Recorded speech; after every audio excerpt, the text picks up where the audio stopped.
एका अधिकाऱ्याने फक्त 21 दिवसांमध्ये 359 लोकांना अटक केली, 235 एफ.आय.आर दाखल केल्या, कोट्यावधी रुपयांचा माल जप्त केला. पण या व्हिडिओचा मुद्दा हा नाही की तुकाराम मुंडे किती काम करत आहेत. खरा प्रश्न आहे, जर हे सगळं 21 दिवसांमध्ये होऊ शकत होतं, तर मागच्या अनेक वर्षात का होत नव्हतं?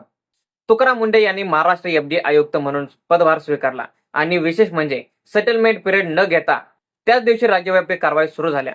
पहिल्या 72 तासात अनेक विभागांमध्ये छापे पडले. मुंबई, कोकण, पुणे, नाशिक, अमरावती, नागपूर, छत्रपती संभाजीनगर. एफडीएच्या आकडेवारीनुसार 25 मे ते 11 जून या दरम्यान 354 प्रतिष्ठानांची तपासणी, 235 एफ.आय.आर, 359 अटक, 274 प्रतिष्ठाने सील, 3.27 कोटी रुपयांचा बंदी घातलेला माल जप्त, अशी माहिती अधिकृतपणे देण्यात आली. पण वास्तव खूप मोठं आहे. एफडीआयच्या छाप्यामध्ये बनावट पनीर, भेसळयुक्त दुग्धजन्य पदार्थ, निकृष्ट खाद्यतेल, कृत्रिमरित्या पिकवलेले आंबे, लेबल नसलेले खाद्यपदार्थ, बंदी घातलेला गुटखा मोठ्या प्रमाणावर जप्त करण्यात आले.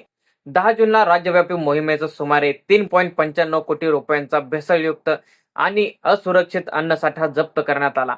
सर्वात मोठा प्रश्न आता इथे एक अस्वस्थ करणारा प्रश्न उभा राहतो.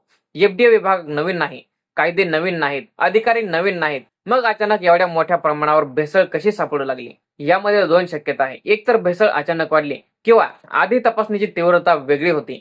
हा प्रश्न विचारणं आवश्यक आहे, कारण जर फक्त काही आठवड्यांत इतक्या कारवाया होऊ शकतात, तर या आधी का झाल्या नाहीत? महाराष्ट्रात गुटख्यावर अनेक वर्षांपासून बंदी आहे, पण वास्तव काय आहे? आजही जवळपास प्रत्येक शहरात तो मिळतो. मग प्रश्न आहे, जर बंदी आहे तर पुरवठा कोण करतं, वाहतूक कोण करतं, गोदामे कोण चालवतं, पैसे कोण पुरवतं?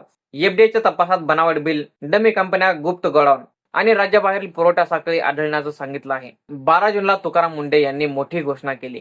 आता गुटखा नेटवर्क विरुद्ध एमसीओसीए वापरण्याची प्रक्रिया सुरू होणार आहे. एमसीओसीए म्हणजे Maharashtra control of organised crime act.